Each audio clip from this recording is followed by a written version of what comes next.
Warahmatullahi wabarakatuh.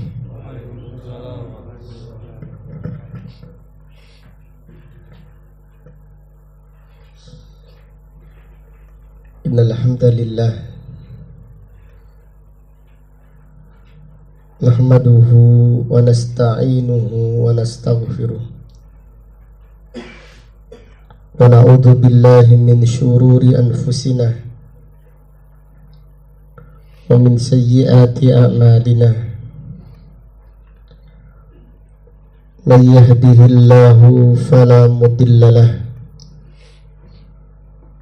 wa may yudlil fala hadiya lahu. Wa ashhadu an la ilaha illallah wahdahu la syarika lah. Wa ashhadu anna Muhammadan abduhu wa rasuluh. Amma ba'du fa inna asdaqal hadithi kitabullah wa khairal hadi hadi Muhammadin sallallahu alaihi wasallam wa syarrul umuri muhdatsatuha wa kullu muhdatsatin bid'ah wa kullu bid'atin dhalalah wa kullu dhalalatin finnar. Allahumma faqihna fid din. Allahumma inna nas'aluka ilman nafi'ah wa rizqan tayyibah wa amalan mutaqabbalah. Allahumma inna na'udzubika min ilmin la yanfa' wa min qalbin la yakhsha' wa min nafsin la tashba' wa min da'watin la yustajabu laha. Alhamdulillah, pada malam yang berbahagia ini, yaitu malam Ahad tanggal 17 bulan Jumada al-Ula tahun 1444 Hijriah, dengan izin Allah Ta'ala kita melanjutkan kembali kajian kitab Al-Aqidah Al-Wasithiyah yang ditulis oleh Syekhul Islam Ibnu Taimiyah rahimahullahu ta'ala rahmatan wasi'ah.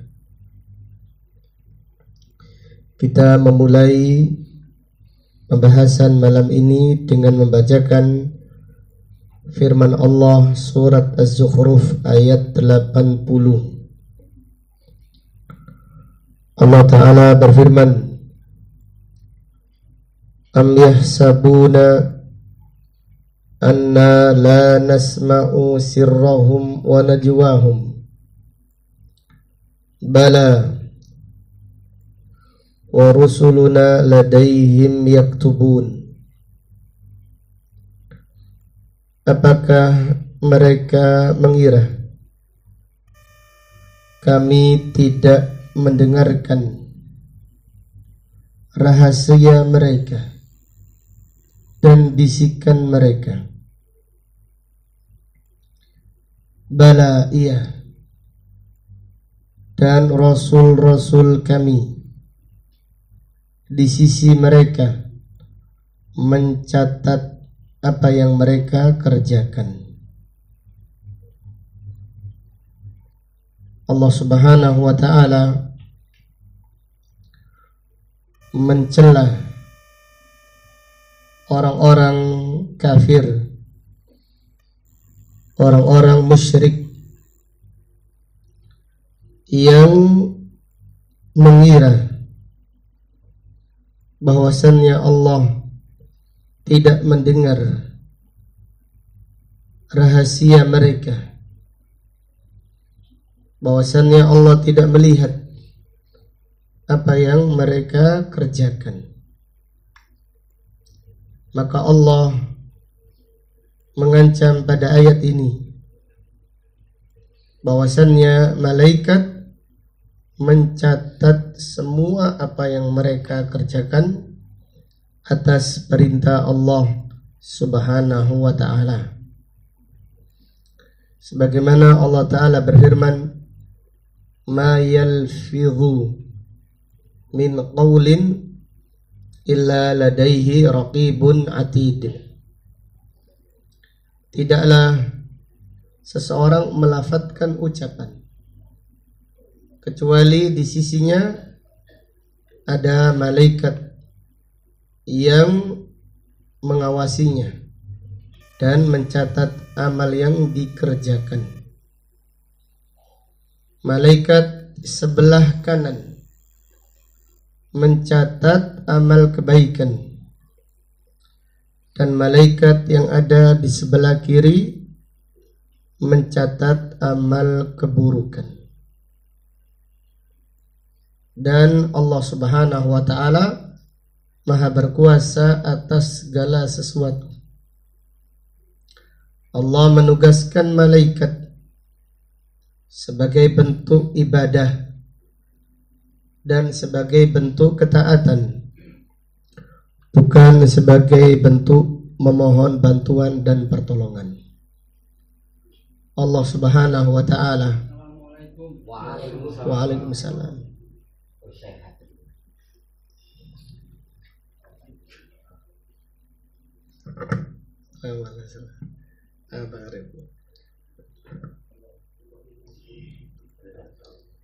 Jadi Allah Subhanahu wa ta'ala, kita ucapkan marhaban, ahlan wa sahlan Pak Wi dan Mas Arif. Barakallahu fikum. Jadi Allah Subhanahu wa ta'ala memerintahkan dan mengugaskan para malaikat sebagai bentuk ibadah, sebagai bentuk ketaatan, bukan sebagai bentuk meminta bantuan dan pertolongan. Karena Allah Subhanahu wa ta'ala Maha berkuasa atas segala sesuatu. Dari ayat ini terdapat beberapa pelajaran yang bisa diambil. Yang pertama,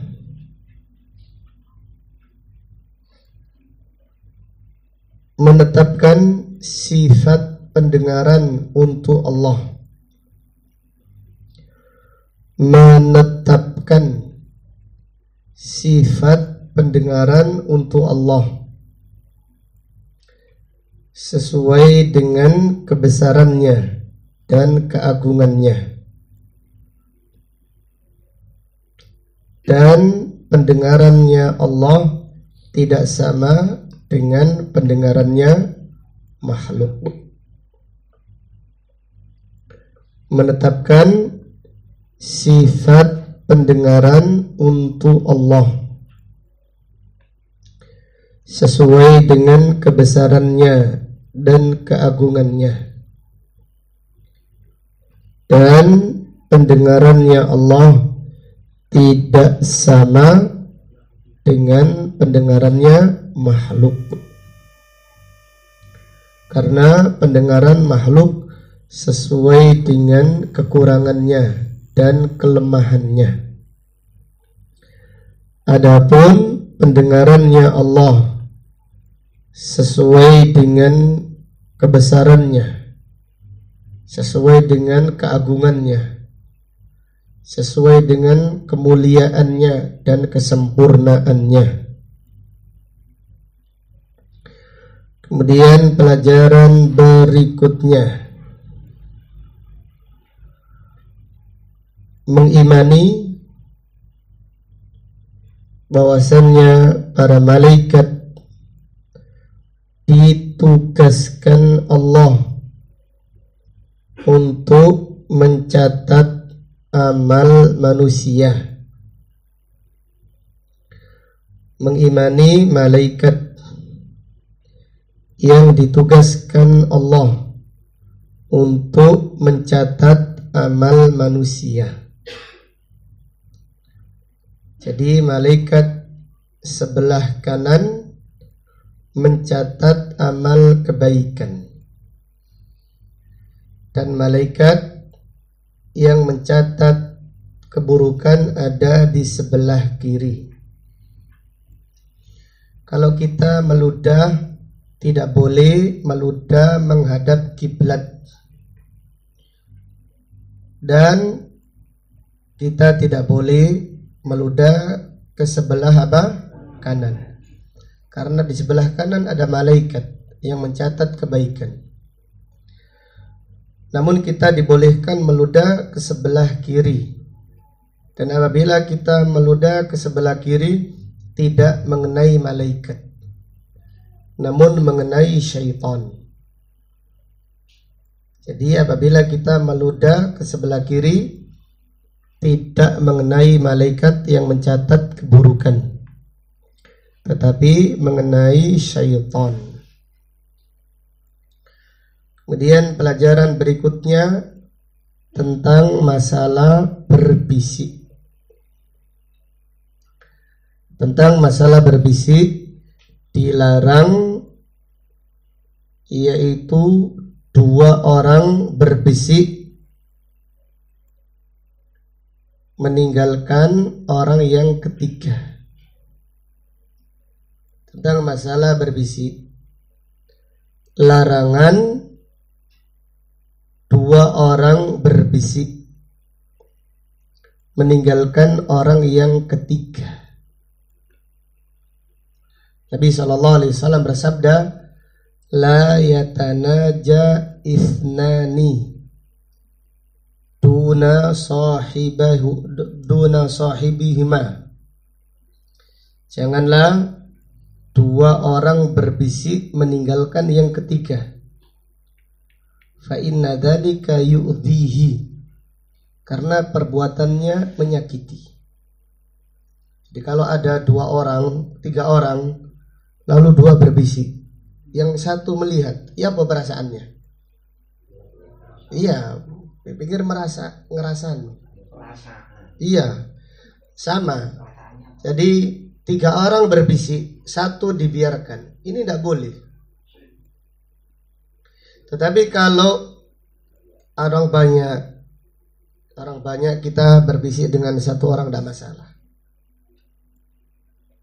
Jadi berbisik yang dilarang adalah antara dua orang lalu meninggalkan yang ketiga, atau antara tiga orang meninggalkan yang keempat, atau antara orang yang keempat meninggalkan yang kelima. Tetapi kalau kita berbisik di depan jamaah, depan orang banyak, kita berbisik dengan satu dua orang, tidak masalah. Karena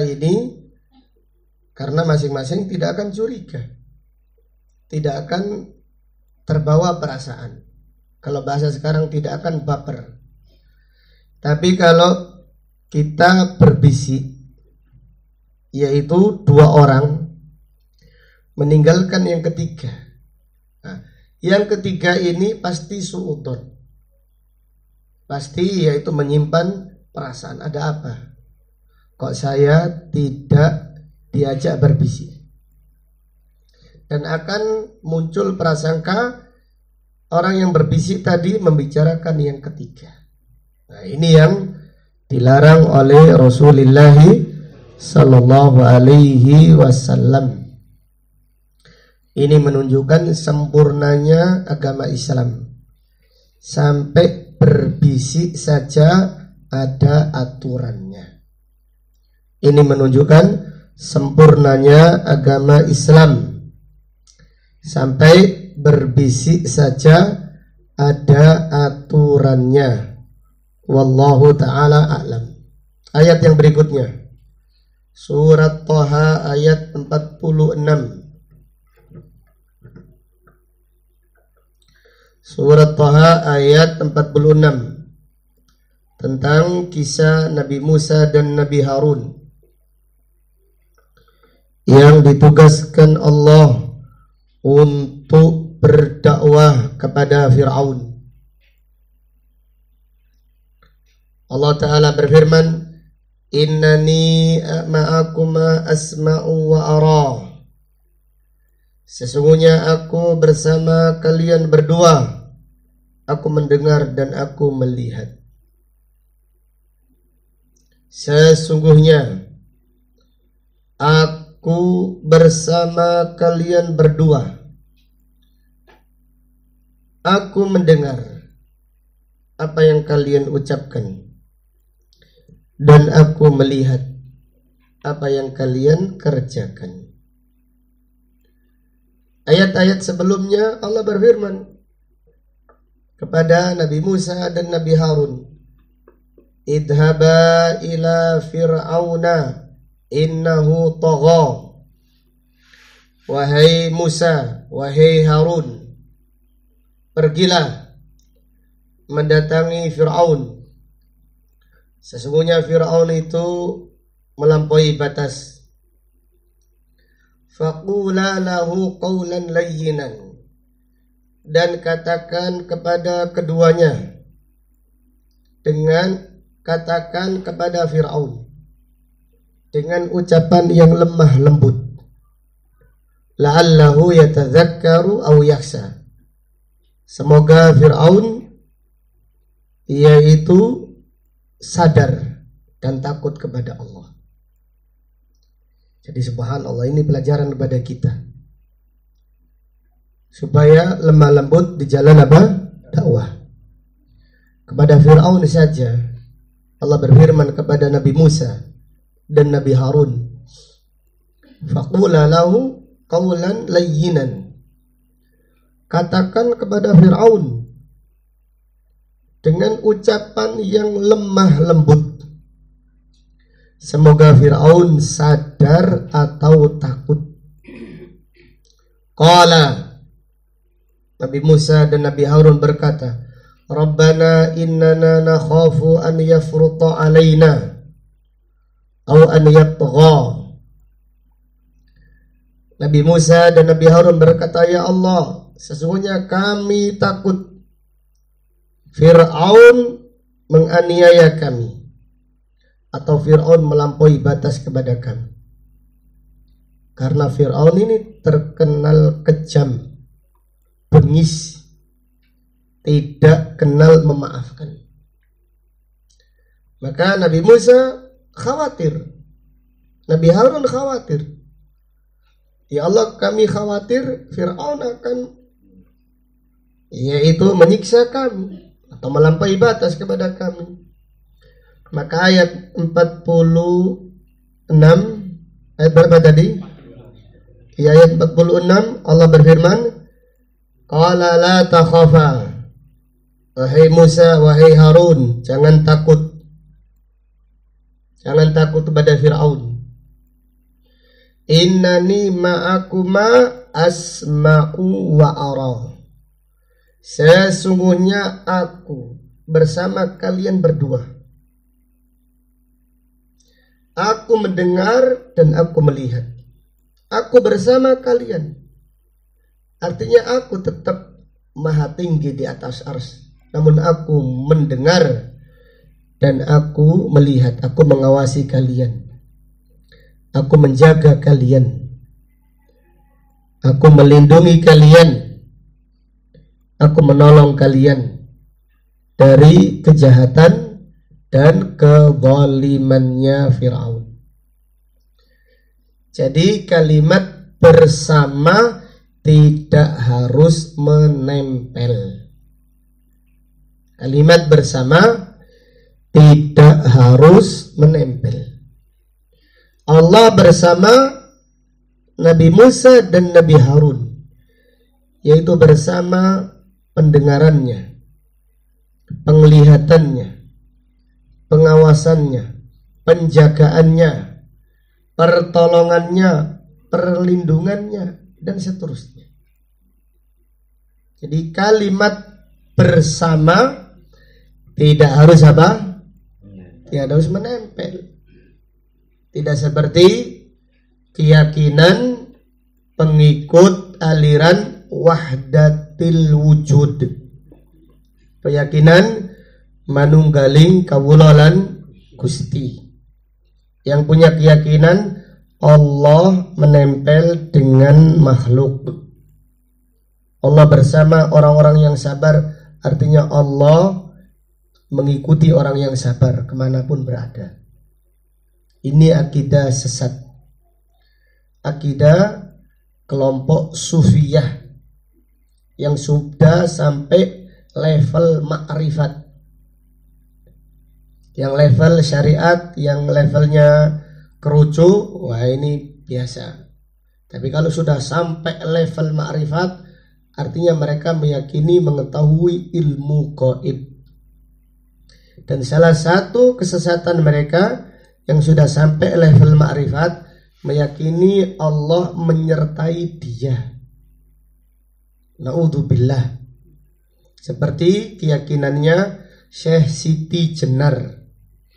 Nah ini kena, yaitu tersesat karena akidah manunggaling kawula lan Gusti. Itu karena memahami pemahaman Allah bersama hambanya. Berarti Allah bersama saya, Allah menyatu di tubuh saya. Mereka yang berzikir la ilaha illallah awal-awalnya ketika istighatsah, la ilaha illallah, la ilaha illallah. Kemudian kalau sudah sampai 100 atau sampai 1000, la ilaha illallah, sampai kayak mau berperang seperti itu zikirnya, lalu ganti Allah, Allah, Allah, Allah, Allah sampai 1000 mungkin. Iya, setelah itu baru hu. Kenapa kok zikir hu? Itu bukan tarik tambang ya maksudnya. Hu gitu kan, huha gitu enggak. Hu itu ada keyakinannya. Menurut mereka yang menyimpang dalam masalah ini, karena mereka meyakini Allah bersama mereka. Huwa. Allah sekarang ada, Allah menempel. Na'udzubillah. Jadi mereka itu saking menyimpangnya sampai ada imam mereka, imam sufi, imam thariqat, kalau sujud berdoa subhana rabbiyal a'la. Tetapi kalau sudah merasa Allah menyatu pada dirinya, dia membaca subhani al-a'la, maha suci aku yang maha tinggi. Lalu sampai lantang mengatakan aku ini Allah. Karena mereka meyakini Allah sedang menyatu dengan dirinya. Maka pemahaman tentang masalah asma wa sifat ini pelajaran yang sangat penting. Ibnu Qayyim al-Jauziyah rahimahullah berkata, man arafallaha bi asma'ihi wa sifatihi ahabbahu la mahala. Siapa yang mengenal Allah dengan nama-namanya dan sifat-sifatnya dengan pemahaman yang benar, maka dia pasti mencintai Allah. Pasti, tidak mungkin tidak. Kalau kecintaan kita kepada Allah itu kurang karena pemahaman kita terhadap Asmaul Husna dan sifat-sifat Allah kurang sempurna, kurang maksimal. Dan kekeliruan terhadap Asmaul Husna dan sifat-sifat Allah yang mulia mengakibatkan kesesatan dengan kesesatan yang jauh. Seperti tadi, orang yang memahami, orang yang meyakini awalnya Allah di mana-mana, lalu Allah menyertai orang-orang yang bertakwa. Kalimat menyertai menurut mereka itu menempel. Ada orang sufi thariqat mengatakan Allah itu ada di sini katanya. Allah ada di sini, ini di leher, menunjuk urat nadi. Wa nahnu aqrabu ilaihi min hablil warid, dan kami lebih dekat dengan hamba, dengan manusia daripada urat lehernya. Mereka memahami dekat berarti Allah di sini katanya. Naudzubillah. Ini adalah kelompok yang menyimpang. Bahkan ada yang lantang mengatakan saya ini Allah. Karena akidah tadi, akidah tariqat sufi, kemudian merasa sudah levelnya ma'rifat. Karena mereka punya 3 level. Level pertama level apa? Syariat. Kalau sudah semakin sempurna jadi apa? Hakikat. Kalau hakikatnya semakin sempurna jadi ma'rifat. Kalau sudah ma'rifat tidak perlu sholat. Tidak perlu sholat, dosa tidak berdosa. Karena sudah levelnya apa? Ma'rifat. Na'udzubillah. Sudah sampai level ma'rifat, sampai mengaku Allah. Awalnya dia mengaku Allah sedang menyatu. Lama-lama dia mengaku Allah. Demikian. Yaitu iblis menyesatkan manusia dari jalan yang benar. Maka memahami sifat-sifat Allah dengan pemahaman yang benar, ini adalah pembahasan yang sangat penting. Jadi kalimat bersama seperti innallaha ma'as sabirin, sesungguhnya Allah bersama orang-orang yang sabar. Bersama artinya Allah bersama dengan orang-orang yang sabar pertolongannya. Allah bersama orang-orang sabar petunjuknya. Kalimat bersama tidak harus apa? Tidak harus menempel. Jadi orang dahulu kalau melakukan perjalanan, mereka mengatakan kemanapun aku berada, bulan purnama selalu mengikuti aku. Jadi dahulu kita main sama anak-anak kecil, zaman dahulu, zaman yang masih alami, bukan zaman khayalan seperti sekarang ini. Yaitu dahulu permainan itu alami. Kita main di malam bulan purnama. Kita lari, wah bulan ikut lari, seneng.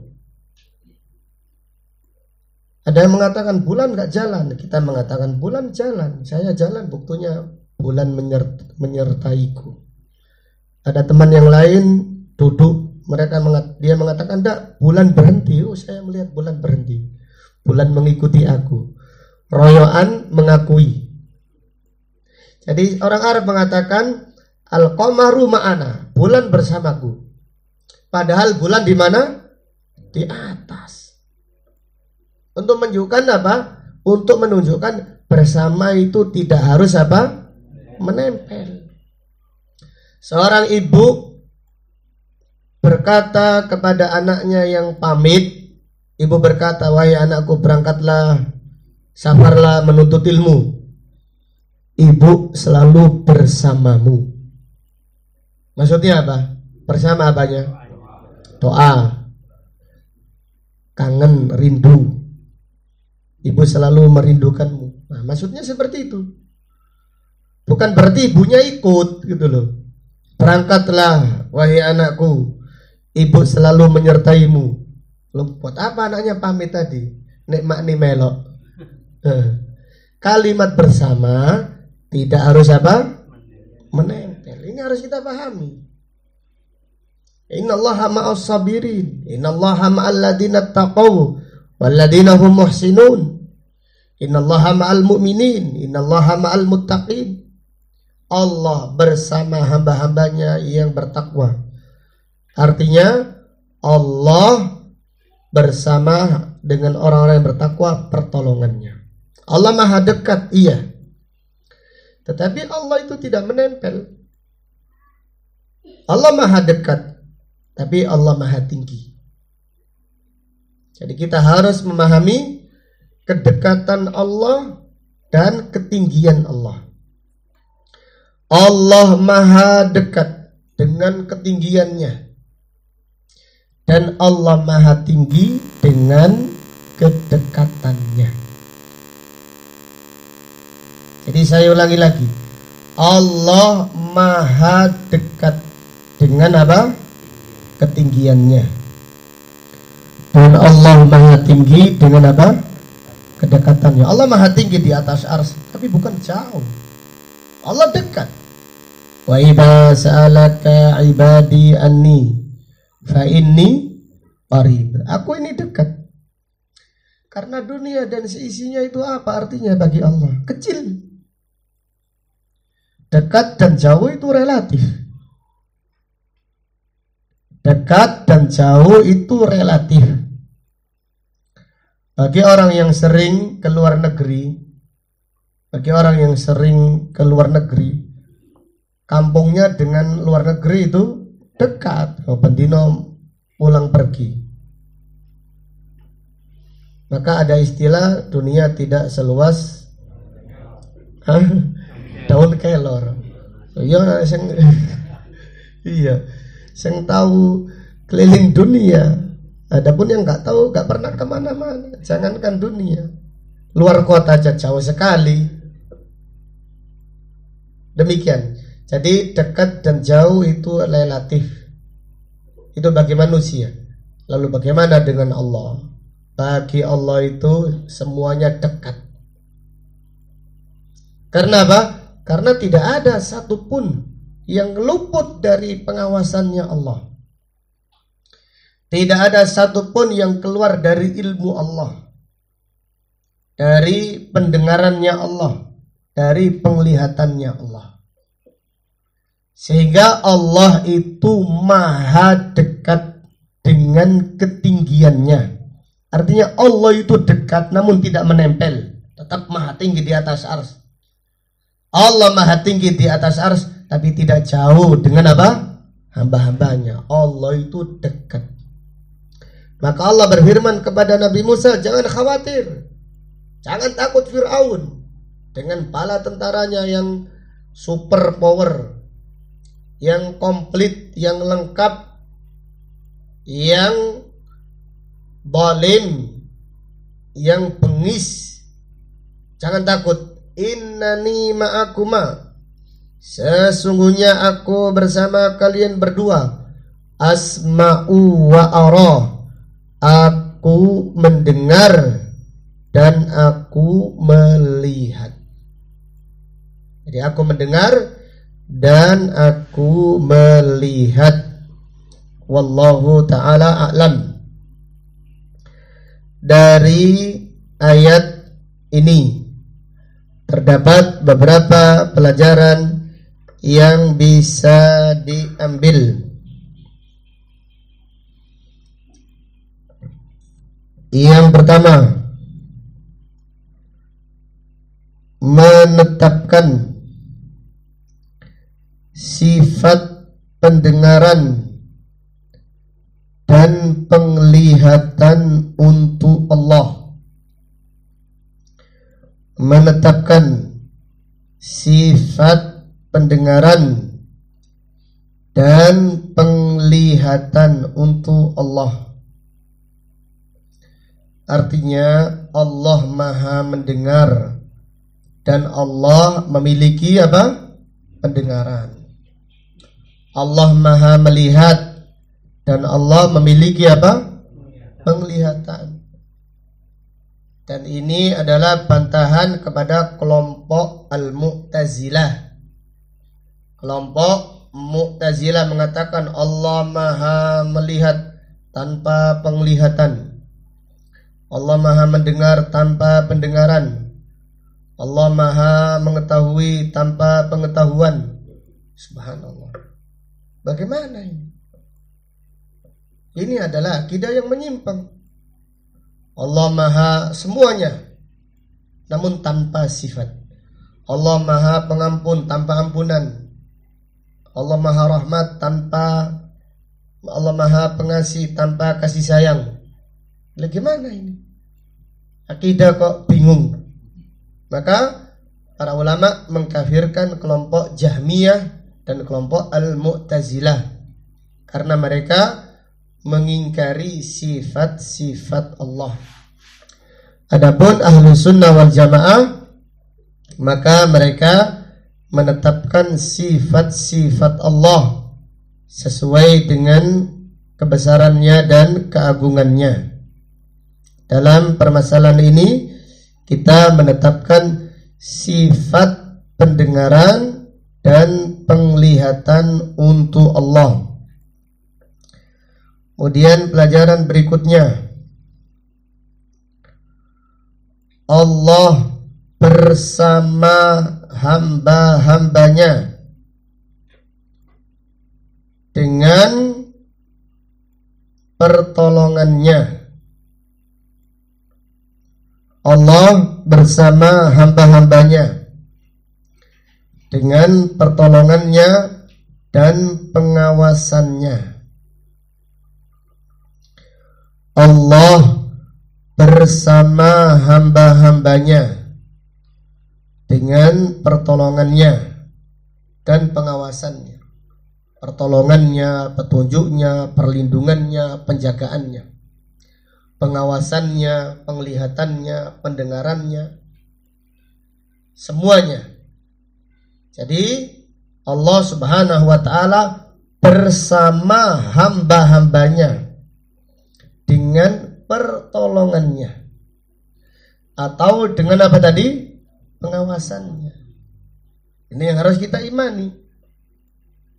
Kita jangan sampai menyimpang di dalam bab ini, sehingga kita mengatakan Allah bersama, artinya Allah menyatu dengan kita. Itu adalah akidah yang sesat. Kemudian pelajaran berikutnya, bantahan kepada kelompok thariqat. Bantahan kepada kelompok thariqat yang memiliki akidah manunggaling kawula lan Gusti. Bantahan kepada kelompok thariqat yang memiliki akidah manunggaling kawula lan Gusti. Artinya Allah menyatu dengan manusia. Di antara mereka saking sesatnya mengatakan mal kalbu illa ilahuna. Tidak ada anjing kecuali itu Tuhan kita. Jadi Allah menyatu kepada manusia, bahkan Allah menyatu kepada anjing. Subhanallah.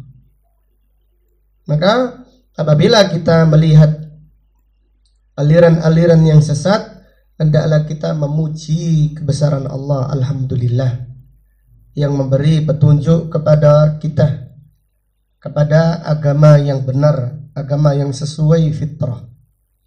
Kalau bukan karena karunia Allah, kita pasti tersesat seperti mereka. Rasulullah sallallahu alaihi wasallam, beliau berdoa, Allahumma laula anta mahtadaina wala sallaina wala tasaddaqna. Ya Allah, kalau bukan karena Engkau, kami tidak akan mendapatkan petunjuk. Kami tidak akan sholat dan kami tidak akan bersedekah. Walaula fadlullahi alaikum warahmatuhu lakuntum minal khasirin. Kalau bukan karena karunia Allah dan kalaulah bukan karena rahmat Allah, kalian akan benar-benar menjadi orang yang merugi. Demikian. Jadi ayat ini adalah bantahan kepada kelompok thariqat yang memiliki akidah manunggaling kawula lan Gusti. Kemudian pelajaran berikutnya,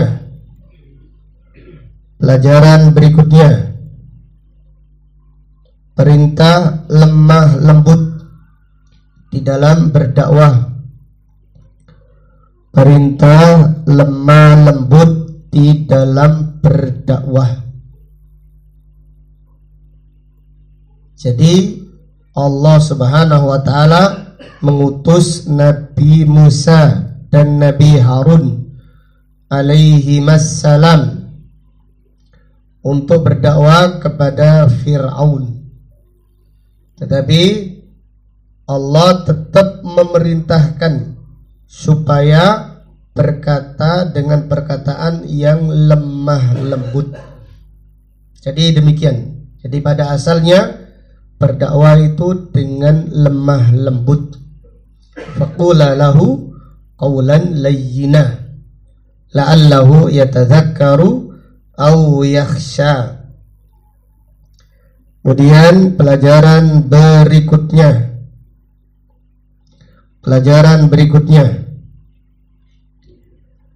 fihi da'watul anbiya da'watun ila tauhid. Dakwah para nabi dan para rasul adalah dakwah kepada tauhid. Dakwah para nabi dan para rasul adalah dakwah kepada tauhid. Jadi demikian Nabi Musa alaihissalam ketika mendatangi Fir'aun langsung mengajak Fir'aun beribadah kepada Allah dan meninggalkan ibadah kepada manusia. Demikian pula semua para nabi dan para rasul awal dakwanya kepada tauhid. Jadi semua dakwah yang tidak mendakwakan la ilaha illallah maka ibaratnya seperti badan tidak ada kepalanya. Artinya dakwah tersebut adalah dakwah yang mati, bukan dakwah. Jadi dakwah yang tidak memperbaiki akidah, bukan disebut dakwah walaupun banyak pengikutnya. Karena dakwah itu ibadah.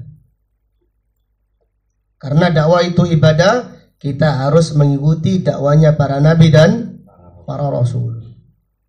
Jadi para nabi dan para rasul tidak berdakwah rebutan kekuasaan. Para nabi dan para rasul tidak berdakwah rebutan kekuasaan. Jadi Nabi Musa alaihissalam setelah Fir'aun tenggelam tentara-tentaranya, kok Nabi Musa malah yaitu ke Palestina, tidak kembali ke Mesir menjadi apa? Raja. Tetapi Nabi Musa alaihissalam diperintahkan oleh Allah ke Palestina, kembali ke yaitu tanahnya Nabi Yakub, tanahnya Nabi Ibrahim alaihissalam. Demikian, ini menunjukkan dakwah para nabi dan para rasul bukan merebut kekuasaan. Dan Nabi Musa tidak pernah mengajak Bani Israel untuk unjuk rasa, lalu menentukan tanggalnya yaitu tanggal 2 pas bulan 12 gitu, 212. Tidak pernah. Nabi Musa tidak pernah mengumpulkan Bani Israel yaitu bulan 11 tanggal 4. Jadi apa? 414.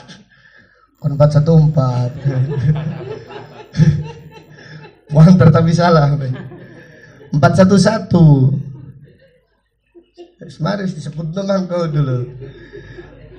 Kalau 88 apa Pak Wi? Salep. Salep gatel. 4 gatel. Jadi orang yang unjuk rasa itu bukan dakwanya para nabi. Jangan kita tertipu dengan yaitu dai-dai yang kelihatannya pemberani,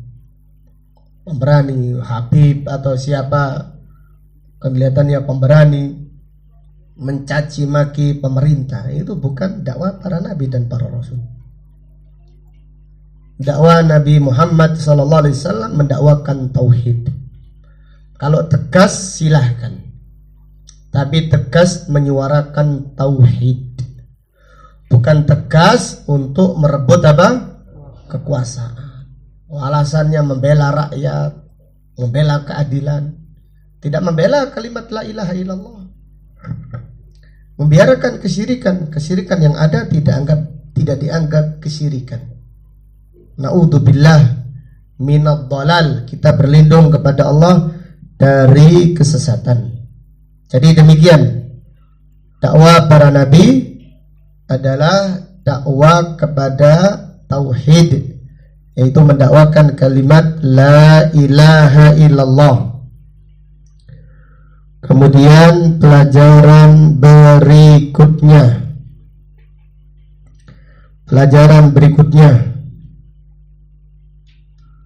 Allah menolong hamba-hambanya yang berjuang di jalannya. Allah menolong hamba-hambanya yang berjuang di jalannya. Ini janji Allah. Innani ma'akuma asma'u wa ara. Aku bersama kalian, aku mendengar, aku melihat, aku menolong, aku melindungi.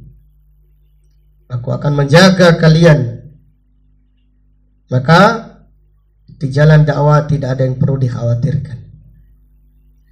Di jalan dakwah tidak ada yang perlu ditakutkan. Kita takut niat kita keliru, itu saja. Kita takut niat kita ini karena dunia, atau karena viral, atau karena syahwat, supaya dikatakan yang paling hebat, dan seterusnya. Ini yang kita khawatir. Adapun ancaman-ancaman, janganlah takut. Janganlah takut. Kenapa? Karena Allah yang menjamin. Rasulullah SAW ketika hijrah dari kota Mekah ke kota Madinah, sesampainya di Madinah dikirimi surat oleh orang-orang Quraisy kalau mereka mengancam akan membunuh Nabi SAW. Sehingga Nabi SAW setiap malam gelisah, tidak bisa tidur tenang. Sampai-sampai Nabi SAW berdoa, ya Allah, mudah-mudahan ada sahabatku yang menjagaku. Lalu datanglah sahabat Sa'ad ibnu Abi Waqqas menjaga Rasulullah SAW, sehingga Nabi SAW tidur dengan tenang. Dan malam-malam berikutnya para sahabat bergantian berjaga, berkelompok-kelompok menjaga Rasulullah SAW, sampai turun firman Allah, ya ayyuhar rasulu balligh ma unzila ilaika min rabbik wa illam taf'al fama ballaghta risalatah wallahu ya'simuka minan nas innallaha la yahdil qaumal kafirin. Wahai Rasul, sampaikan apa yang diturunkan kepadamu dari Tuhanmu. Jika engkau tidak menyampaikan, berarti engkau belum melaksanakan risalah kenabian. Allah yang akan menjagamu dari gangguan manusia. Sesungguhnya Allah tidak memberi petunjuk kepada orang-orang kafir. Turunnya ayat ini di malam hari, ketika para sahabat sedang berjaga. Langsung Nabi SAW menyampaikan kepada para sahabat, wahai para sahabat, ayuhan nas insarifu, bubarlah ke rumah kalian masing-masing, jangan jaga. Allahu ya'simuni, Allah yang akan menjagaku. Ayuhan nas insarifu, wahai para sahabat, bubarlah. Turun ayat yang menjelaskan Allah akan menjagaku. Demikian.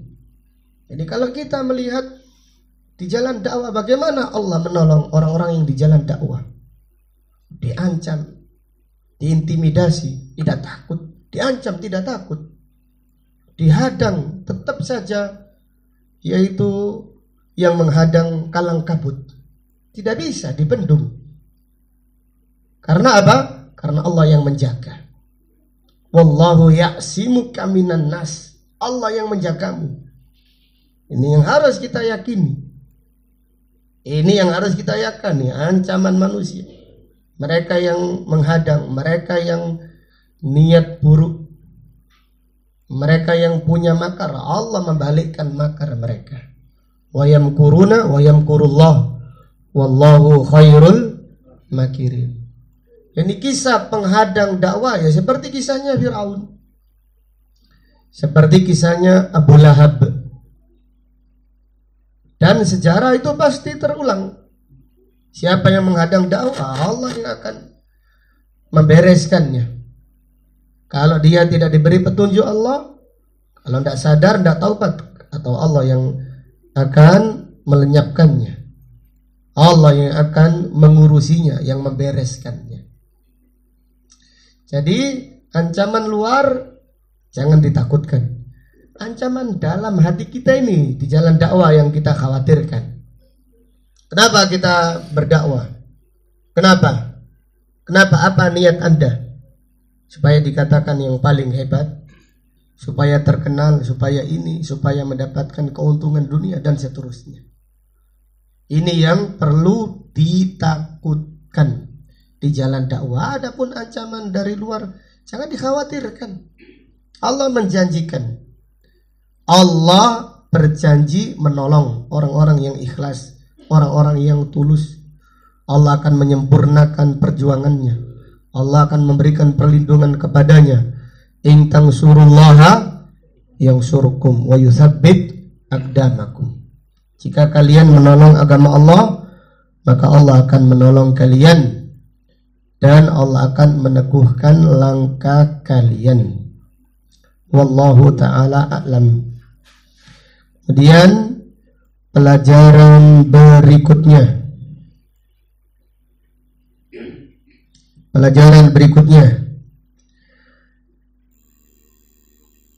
Perintah menceritakan kisah para nabi dan para rasul. Perintah menceritakan kisah para nabi dan para rasul. Jadi sebaik-baik kisah, sebaik-baik cerita adalah cerita dan kisah para nabi dan para rasul. Kisah yang nyata, kisah yang hakiki, kisah yang penuh makna, penuh hikmah, banyak faedah dan pelajarannya. Jadi hendaklah anak kita sesekali kita kisahkan.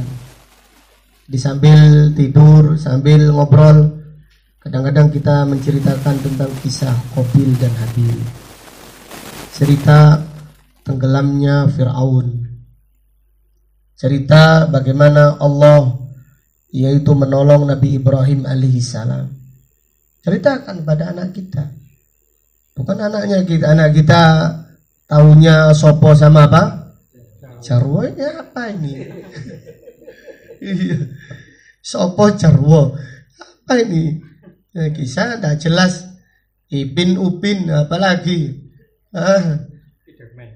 Iya. Jadi anak kita ini kasihan. Kita ini yaitu kurang maksimal. Jadi kisahkan anak kita. Anak kita itu senang kalau kita kasih cerita kisah para nabi dan para rasul. Senang sekali. Karena itu sesuai fitrah. Sesuai dengan fitrah. Supaya kalau mereka menjadikan suri tauladannya adalah para nabi dan para rasul. Bukan aku pemberani seperti Superman tuh. Ya, bapaknya pemberani koyo apa? Superman. Ya, pemberani mencontoh Umar atau mencontoh Nabi Musa alaihissalam. Berani berdakwah kepada Fir'aun yang senjatanya lengkap, pasukannya komplit, punya kekuasaan, punya segala-galanya. Nabi Musa berdakwah tangan kosong, membawa tongkat saja bersama Nabi Harun alaihissalam. Demikian. Jadi kisah yang paling agung adalah kisah para nabi dan para rasul. Dan sebaik-baik kisah adalah kisah Al-Quran.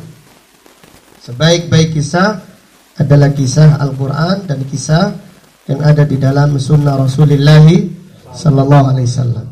Jadi kalau kita menghitung, ternyata di dalam Al-Quran itu 2/3-nya kisah. 2/3.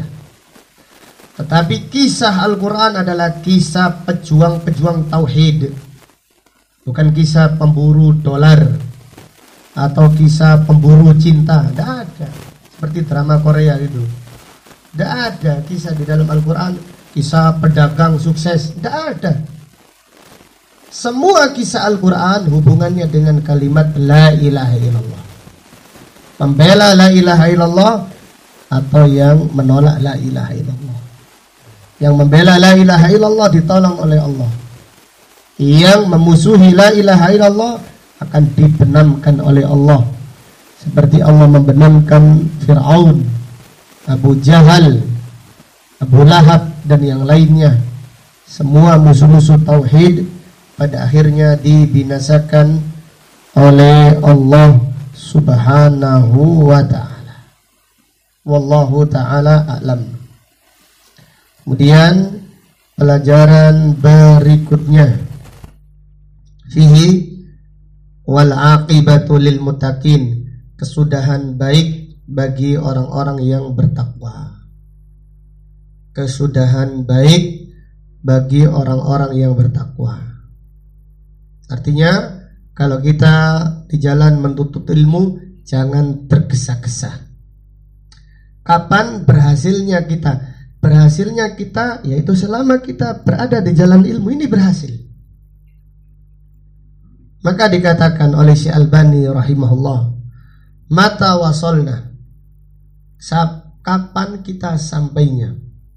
Kata Syekh Albani rahimahullah berkata, bukan yang terpenting kapan sampainya, yang terpenting meninggal dunia di atas jalan yang lurus, meninggal dunia di atas jalan dakwah. Ini karena tidak semua orang itu berhasil kemudian sukses. Ini yang penting, yang paling sukses adalah istiqamah di atas jalan yang lurus, di atas jalan dakwah. Yang kita berharap yaitu meninggal dunia di saat berdakwah, meninggal dunia di saat menuntut ilmu. Ini adalah meninggal dunia sangat mulia di sisi Allah Subhanahu wa ta'ala. Kalau ada orang yang meninggal dunia berteriak-teriak ketika nonton bola, ada. Saking senangnya, kesebelasannya menang, kena serangan jantung. Saking senangnya. Saking sedihnya juga sama. Kesebelasannya kalah, meninggal dunia. Hidup dan matiku untuk apa? Untuk bola. Hidupku untuk bola, matiku untuk bola. Sesuai dengan semboyannya. Na'udzubillah. Jadi apa yang mereka banggakan? Apa yang mereka banggakan? Tapi meninggal dunia di atas jalan ilmu, wah, ini meninggal dunia yang mulia. Jadi tidak bisa dibayangkan orang meninggal dunia sambil berteriak, cool gitu langsung meninggal dunia. Gimana hisabnya nanti di sisi Allah? Subhanallah. Jadi bukan masalah, anggapannya masyarakat ini masalah sepungun kok dibahas. Bukan masalah seperti itu. Orang itu akan dicabut nyawanya oleh Allah sesuai dengan kecintaannya. Apa yang paling dicintainya, Allah mencabut nyawanya. Kalau yang paling dicintainya itu main catur, ada orang meninggal dunia ketika sedang main catur. Ada. Jadi ada, yaitu seseorang yang setiap malam tidak tidur, main catur. Dan biasanya kalau main catur mikirnya kan lama kan. Ada yang satu gak jalan-jalan, ternyata meninggal dunia. Na'udzubillah. Meninggal dunia di saat sekakan. Iya. Disekak, subhanallah. Disekak sampai meninggal apa? Dunia. Na'udzubillah.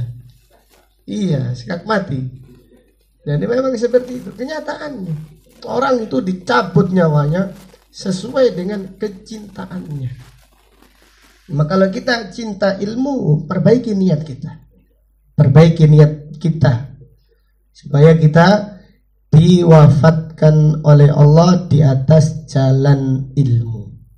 Itu dalam keadaan Masya Allah di atas jalan ilmu, pulang dari pengajian atau berangkat pengajian atau di saat pengajian, itu adalah meninggal dunia yang sangat mulia di sisi Allah, dan pahalanya di sisi Allah seperti orang yang mati syahid. Rasulullah SAW bersabda, "Man kharaja min baitihi yatlubul ilma fahuwa fi sabilillah hatta yarji." Siapa yang keluar dari rumahnya menuntut ilmu, dia di jalan Allah sampai kembali ke rumahnya. Jadi seperti itu.